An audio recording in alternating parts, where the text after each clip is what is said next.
a las cronistas del siglo XVI. Cabe mencionar que en el caso de Nueva España o actual México hay muy buena documentación del siglo XVI de la cultura precolombina.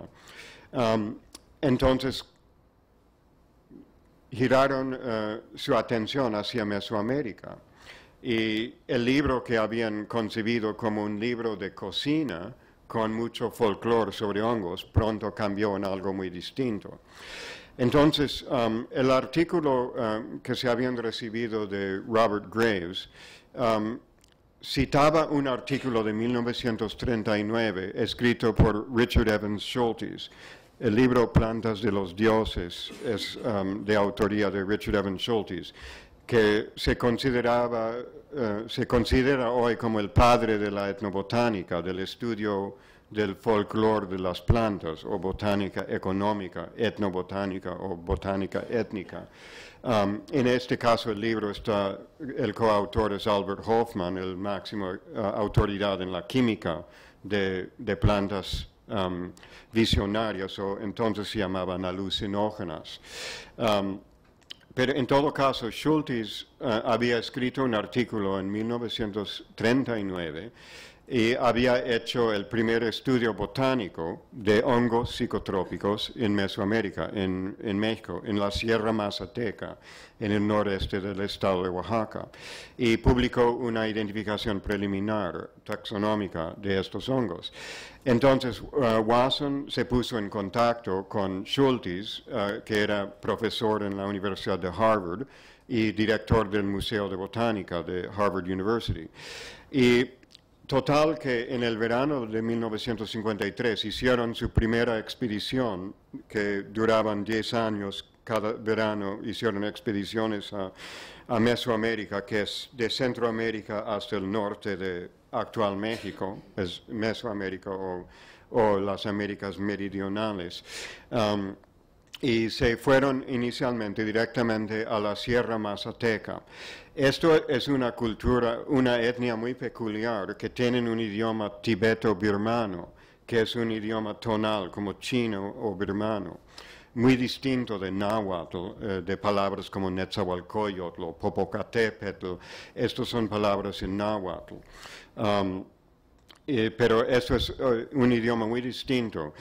Y entonces, Schultes, en finales de los años 30, había logrado recolectar los hongos, pero nadie había visto su uso chamánico y no se sabía de esto. Y hoy en día, pues es difícil para los que han comido hongos psicotrópicos creer que estaban del todo olvidados al mundo. Esto era una cosa más que olvidado.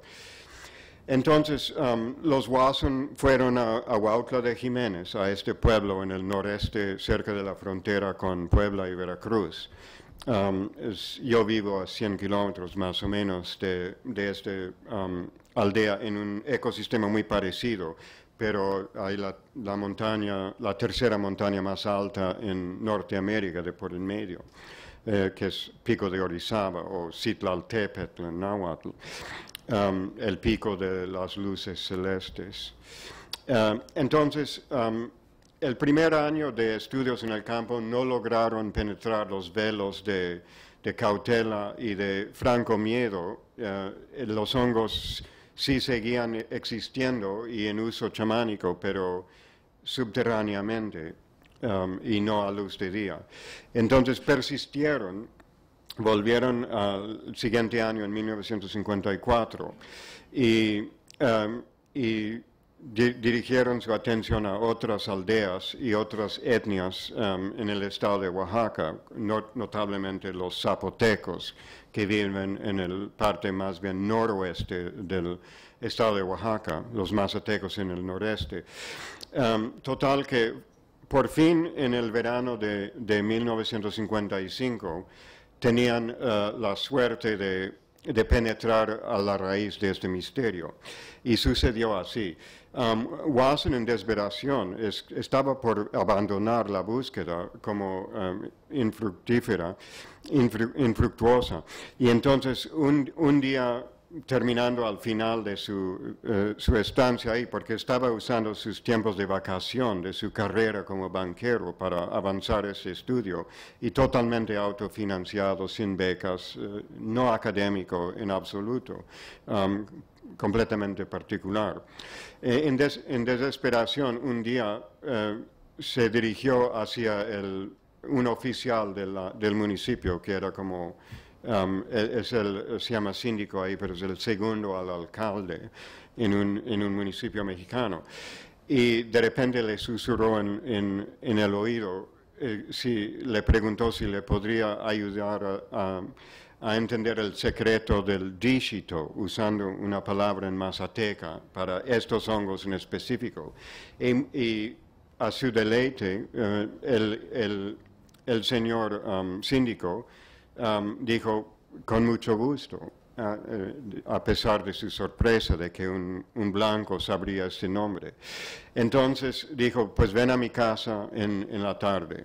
Entonces llegó, encontró al señor cesteando, y uno de sus hijos o nietos lo acompañó a bajar en la barranca, y de pronto tenían una caja de cartón lleno de hongos que ahora sabemos que es Psilocybe cerulescens. Y entonces subieron con los hongos, sacaron fotos y todo esto. De esto se pudo hacer identificación taxonómica de estos hongos. Y el síndico le dijo, pues, que regresa esta noche y le presento con una curandera sin mancha. Así lo decía. Entonces Wasson llegó a la cita en la noche, y el señor le presentó con la chamana mazateca María Sabina, que entonces se hizo muy famosa a raíz de esta circunstancia. Y María Sabina se acordó en recibirlos, en celebrar lo que los mazatecos llaman en castellano una velada, porque sucede de noche.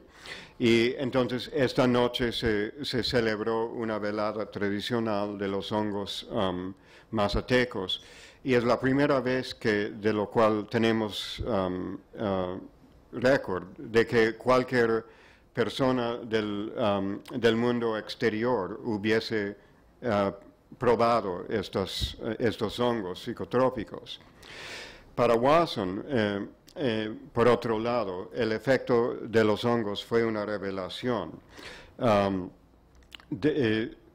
Es una experiencia que hoy en día llamamos enteogénico, y años después, en el año 1979, inventamos esta palabra, enteógeno, por instancia de Gordon Wasson mismo, un pequeño comité de investigadores de esos temas a su instancia. Propusimos esta palabra. Enteógeno viene de un viejo vocal de griego clásico que es enteos, que quiere decir divino adentro, y el sufijo gen quiere decir la acción de devenir, de volverse divino adentro, devenirse divino adentro. Y quiere decir embriagante chamánico, o una sustancia tradicional, etnomedicinal, utilizado en chamanismo para diversos fines, pero mayormente